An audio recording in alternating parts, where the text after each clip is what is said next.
O barulho estridente da fragmentadora de papel parecia ecoar dentro do meu crânio enquanto eu via minha vida ser mastigada por dentes de metal impiedosos. Bianca segurava os restos do meu passaporte com um sorriso que transbordava uma maldade pura e quase infantil, como se estivesse brincando de picar papel comum. As tiras finas do que um dia foi minha identidade oficial caíam no tapete da sala como se fossem confetes de um funeral planejado apenas para mim. Ela me olhou fixamente com aqueles olhos vazios e soltou a frase que pretendia me marcar para sempre, dizendo que ratos de porão não deveriam voar. Minha irmã de 26 anos acabará de destruir 5 anos de esforço contínuo e noites sem dormir em apenas 10 segundos de puro sadismo. Eram exatamente 11 horas da noite e meu voo para Londres decolaria em apenas 7 horas, levando-me para o emprego que mudaria minha história para sempre. Eu havia passado por dezenas de entrevistas e testes exaustivos para conseguir aquela vaga de designer em uma das maiores agências de publicidade do mundo inteiro. O salário que eles me ofereceram era 10 vezes maior do que a miséria que eu recebia trabalhando como estoquista na loja de ferramentas escura do centro. Mas para Bianca aquilo não passava de uma fantasia ridícula de alguém que ela considerava inferior e destinada apenas a servir aos caprichos de sua família. Ela jogou as últimas tiras de papel em meu rosto e riu com um deboche que fazia meu sangue ferver enquanto eu permanecia paralisada naquela sala. Minha mãe apareceu no batente da porta segurando uma taça de cristal e observando a cena com uma indiferença que doía muito mais que um tapa. Ela disse com a voz arrastada que meu lugar era ali cuidando das tarefas pesadas da casa enquanto Bianca construía sua carreira brilhante como modelo digital. Meu pai surgiu logo atrás dela com os braços cruzados e aquele olhar de reprovação que ele sempre reservava para mim desde que eu era criança. Ele reforçou as palavras de Bianca dizendo que eu era egoísta por tentar abandonar minha família por um capricho bobo em um país onde ninguém me conhecia. Para eles eu não era uma filha ou uma irmã, mas sim uma peça de mobília útil que servia para limpar o chão e aguentar as humilhações.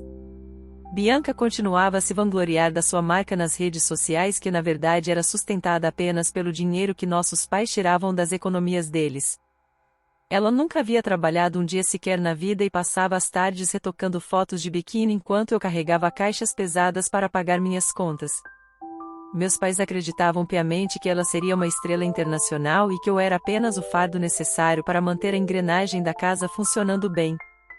Eles temiam que se eu fosse para o exterior e fizesse sucesso, a farsa da vida perfeita que eles ostentavam para os vizinhos acabaria caindo por terra. Por isso eles permitiram e incentivaram que Bianca rasgasse meu passaporte na véspera da viagem, achando que assim manteriam seu passarinho preso na gaiola de ouro. Eu olhei para os 3 ali parados celebrando minha suposta derrota como se tivessem acabado de ganhar um prêmio de loteria às custas do meu sofrimento. Bianca perguntou se eu não tinha nada a dizer ou se o choque de perder minhas asas tinha sido grande demais para minha mente limitada processar. Ela esperava que eu caísse de joelhos e implorasse por perdão ou que começasse a chorar desesperadamente como fiz tantas outras vezes no passado triste e recente. Meus pais sorriram em antecipação, esperando o momento em que eu finalmente aceitaria meu destino de servidão eterna dentro daquelas paredes mofadas e muito frias. Mas o que eles não sabiam é que o silêncio que eu mantinha não era de derrota, mas sim de uma clareza absoluta que eu nunca tive. Eu respirei fundo e senti uma calma estranha e poderosa percorrer cada centímetro do meu corpo enquanto o plano que eu tracei começava a se revelar. Olhei para a fragmentadora ainda quente e depois para o rosto triunfante da minha irmã, percebendo que eles tinham caído exatamente na armadilha que eu montei antes. Eu sabia exatamente quem eles eram e sabia do que eram capazes, por isso nunca coloquei todos os meus sonhos em um único envelope fácil de destruir. Enquanto eles riam da Maia que eles achavam que conheciam, eu estava mentalmente conferindo cada passo da minha verdadeira rota de fuga que já estava pronta agora. Aquele passaporte destruído era apenas um pedaço de papel sem validade que eu deixei propositalmente ao alcance das mãos invejosas de Bianca para testar sua real maldade. Eu finalmente quebrei o silêncio e disse que ela tinha razão e que eu realmente não merecia aquelas asas de papel que ela acabou de picar. Eles trocaram olhares de satisfação, achando que eu tinha desistido finalmente e que a Maia submissa estava de volta ao controle para limpar a sujeira da casa. Meu pai começou a ditar ordens dizendo que eu deveria ligar para a empresa amanhã cedo, inventando uma desculpa qualquer para cancelar o contrato de trabalho hoje. Minha mãe sugeriu que eu preparasse um jantar especial para comemorar a união da família agora que esse assunto bobo de viagem tinha sido encerrado, enfim. Mas eu apenas sorri um sorriso largo e genuíno que os deixou confusos e desconfortáveis, pois não era a reação que eles esperavam de uma derrotada humilhada. Eu caminhei calmamente até a mesa de centro e peguei o meu celular que estava gravando tudo discretamente desde o momento em que entrei na sala. Bianca tentou avançar para pegar o aparelho, mas eu fui mais rápida e bloqueei o acesso dela com um movimento firme que a deixou surpresa. Eu anunciei que aquele vídeo seria o primeiro post da minha nova vida e que o mundo inteiro veria a verdadeira face da família perfeita. Meu pai tentou me intimidar com sua voz grossa, mas eu não recuei nem um milímetro sequer, pois a liberdade agora tinha um gosto doce e revigorante. Eu avisei que o Uber chegaria em 10 minutos e que eu não levaria nada daquela casa além da coragem que eu escondi por tantos anos seguidos. Minha mãe começou a chorar lágrimas falsas dizendo que eu estava sendo cruel e que uma filha de verdade nunca faria algo assim contra os pais. Eu respondi que uma família de verdade não conspiraria para destruir os sonhos de quem mais trabalha e se sacrifica para manter todos eles bem alimentados. Bianca gritava histericamente que eu ia fracassar e que voltaria rastejando para pedir abrigo quando percebesse que o mundo lá fora não era um conto de fadas. Eu apenas abri a porta da frente e senti o ar fresco da noite bater no meu rosto como se fosse o primeiro fôlego de vida que eu dava. Sem olhar para trás, eu deixei para trás os pedaços do meu passado e segui em direção ao farol do carro que já apontava na esquina da rua. Eu parei na frente da porta e olhei para os três com um desprezo que eu vinha guardando há mais de uma década no fundo da minha alma. Eles ainda tinham aquele ar de vitória no rosto, achando que eu estava apenas blefando para tentar salvar o pouco de dignidade que me restava. Bianca cruzou os braços e disse que eu não tinha para onde ir e que sem documento eu não passaria nem do portão de embarque nacional. Meu pai soltou uma gargalhada seca e afirmou que ia ligar para a polícia se eu tentasse levar qualquer pertence que ele considerava a propriedade dele. Minha mãe apenas serviu mais um pouco de vinho e comentou que eu sempre fui dramática demais e que amanhã eu estaria pedindo desculpas por tudo. Eu respirei fundo e tirei do bolso interno do meu casaco um pequeno envelope plástico que eu mantinha colado ao meu corpo durante todo o dia. Lentamente eu deslizei o conteúdo para fora e mostrei a capa bordô com o brasão dourado brilhando sob a luz forte da luminária da sala principal. O silêncio que se seguiu foi tão pesado que eu conseguia ouvir a respiração ofegante de Bianca enquanto ela tentava processar o que estava vendo ali.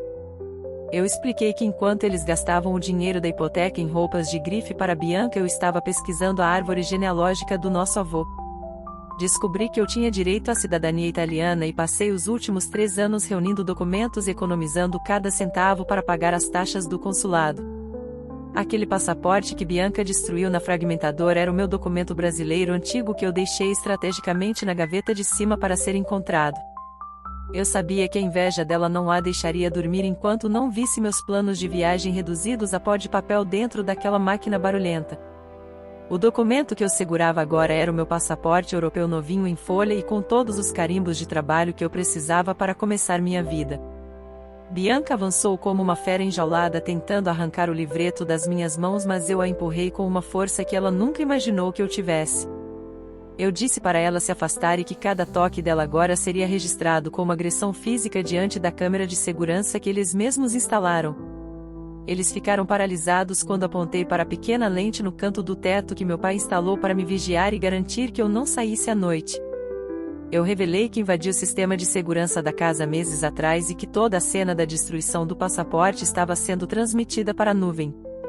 O vídeo de Bianca rindo enquanto pecava meu documento e as frases de incentivo dos meus pais já estavam salvos em 3 servidores diferentes fora dali. Eu avisei que se qualquer um deles tentasse me impedir de sair ou fizesse uma denúncia falsa, eu liberaria o vídeo para todos os contatos profissionais deles. A carreira de influenciadora de Bianca acabaria antes mesmo de começar se o público visse a crueldade que ela exercia dentro de sua própria casa luxuosa.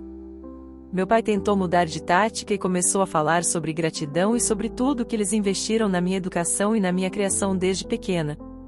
Eu ri na cara dele e perguntei de qual investimento ele estava falando exatamente, se eu pagava aluguel para morar no quarto de empregada nos fundos.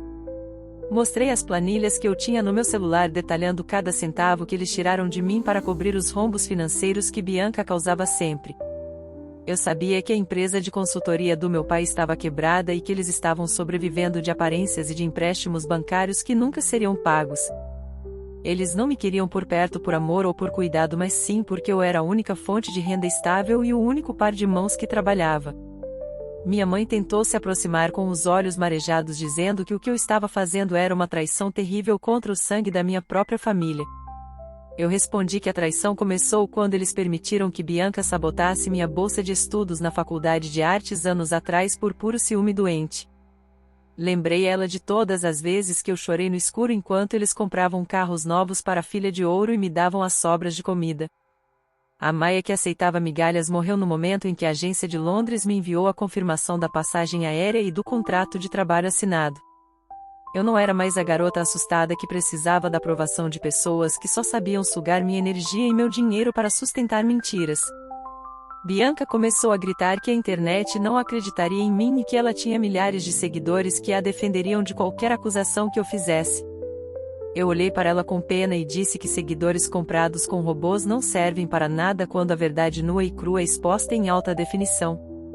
Avisei que o vídeo já estava programado para ser postado em modo público caso eu não fizesse um check-in de segurança no aeroporto nas próximas 2 horas. O pânico finalmente se instalou no rosto dela quando ela percebeu que eu não estava mais jogando o jogo deles mas sim ditando as minhas próprias regras. Meus pais se olharam derrotados percebendo que a fonte de sustento e a empregada gratuita estavam saindo pela porta da frente para nunca mais voltar. Eu peguei minha mala que já estava escondida atrás do sofá da sala desde cedo e caminhei em direção à saída sem hesitar nem por um segundo sequer. Meu pai gritou que se eu atravessasse aquela porta eu estaria morta para eles e que eu nunca mais deveria ousar usar o sobrenome da nossa família. Eu me virei pela última vez e disse que abrir mão daquele sobrenome manchado por dívidas e falsidade era o maior presente que ele poderia me dar hoje. Agradeci a Bianca por ter destruído aquele passaporte velho porque aquele gesto de maldade foi o empurrão final que eu precisava para perder o medo deles. Ao sair ouvi o som de algo quebrando dentro da casa mas eu não olhei para trás pois meu futuro estava brilhando lá fora na luz dos postes da rua.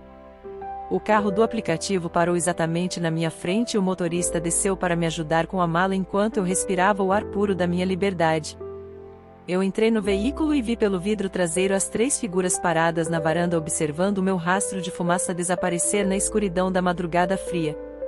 Pela primeira vez em 24 anos eu não senti o peso da culpa ou a pressão de agradar pessoas que nunca se importaram com a minha felicidade real.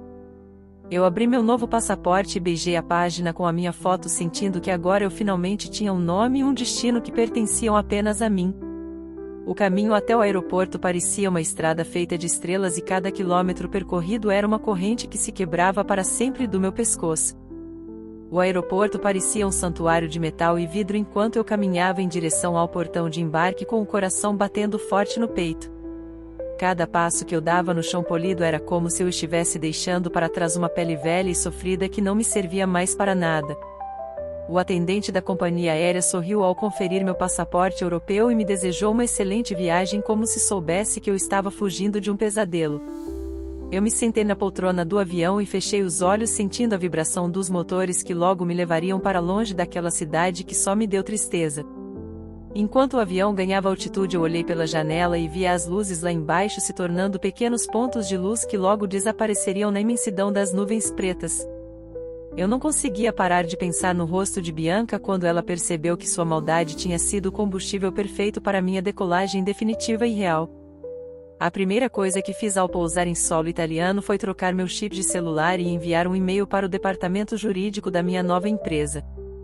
Eu anexei a gravação daquela noite terrível e pedi que eles tomassem as medidas necessárias caso minha família tentasse qualquer tipo de difamação baixa contra a minha imagem. A recepção na Itália foi muito mais calorosa do que qualquer abraço que eu recebi daqueles 3 que compartilhavam o mesmo sangue que corre em minhas veias hoje. Meus novos colegas de trabalho me receberam com flores e um café da manhã típico enquanto me mostravam minha mesa de trabalho com uma vista incrível de Milão. Meu novo apartamento era minúsculo comparado ao casarão dos meus pais, mas cada centímetro dele exalava uma dignidade que eu nunca conheci naquela casa fria e escura. Eu não precisava mais me esconder para desenhar ou para estudar, pois agora minha arte era valorizada e paga com um salário que eu nunca sonhei em receber. As semanas passaram rápido e eu mergulhei de cabeça no trabalho criando campanhas publicitárias que começaram a ganhar prêmios internacionais de design criativo e de muita inovação. Eu fiz novos amigos que me viam como uma profissional talentosa e uma mulher corajosa em vez de me tratarem como a empregada que limpa a sujeira alheia. Pela primeira vez em toda a minha existência eu podia dormir em paz sem o medo constante de acordar com meus pertences destruídos pela inveja de uma irmã doente. Enquanto isso eu monitorava de longe as redes sociais de Bianca e via que a fachada de perfeição dela estava começando a desmoronar diante de todos os seguidores. Sem o meu salário para pagar as contas de luz e de internet, a casa deles começou a entrar em um declínio visível que nem os filtros caros podiam esconder. As fotos de biquíni em hotéis de luxo foram substituídas por postagens antigas e recicladas, pois eles não tinham mais dinheiro nem para pagar a gasolina do carro velho. Eu recebia dezenas de mensagens bloqueadas de números desconhecidos que eu sabia que eram tentativas desesperadas da minha mãe para tentar me manipular novamente com mentiras vazias. Eles pediam desculpas e diziam que sentiam minha falta, mas eu sabia que o que eles sentiam falta era do meu cartão de crédito e do meu trabalho braçal. O vídeo daquela noite que eu agendei para postar viralizou de uma forma que eu nunca imaginei, alcançando milhões de pessoas em apenas 24 horas de exibição. As marcas que patrocinavam Bianca cortaram os laços imediatamente após verem a crueldade dela ao destruir o passaporte da própria irmã diante das câmeras de segurança da casa. A conta dela foi inundada por emojis de baratas e comentários de pessoas indignadas com o comportamento abusivo e parasita que aquela família mantinha contra a minha vida inteira. Meus pais tentaram me processar por difamação, mas meu advogado enviou uma contraproposta citando todos os anos de abuso financeiro e psicológico que eu sofri sob aquele teto amaldiçoado. Eles recuaram imediatamente, pois sabiam que se fossemos ao tribunal a verdade sobre as dívidas e as fraudes de meu pai viria à tona para o mundo todo. Hoje eu sou diretora regional de criação e viajo pelo mundo com meus 2 passaportes guardados em uma bolsa de grife que eu mesma comprei com meu esforço. Bianca ainda mora com nossos pais aos 30 anos de idade, sem emprego e sem amigos reais, assombrada pelo fantasma do vídeo que destruiu sua farsa digital. Eles perderam a casa para o banco e agora vivem em um pequeno apartamento alugado onde Bianca é obrigada a limpar o chão que ela tanto desprezava no passado. Eu nunca respondi às mensagens de súplica ou de ódio que eles me enviam nas datas festivas, pois o silêncio é a minha maior e melhor resposta final. Eu não sou uma barata rastejando no porão da inveja deles, mas sim uma mulher livre que aprendeu a fabricar as próprias asas e a conquistar o céu inteiro.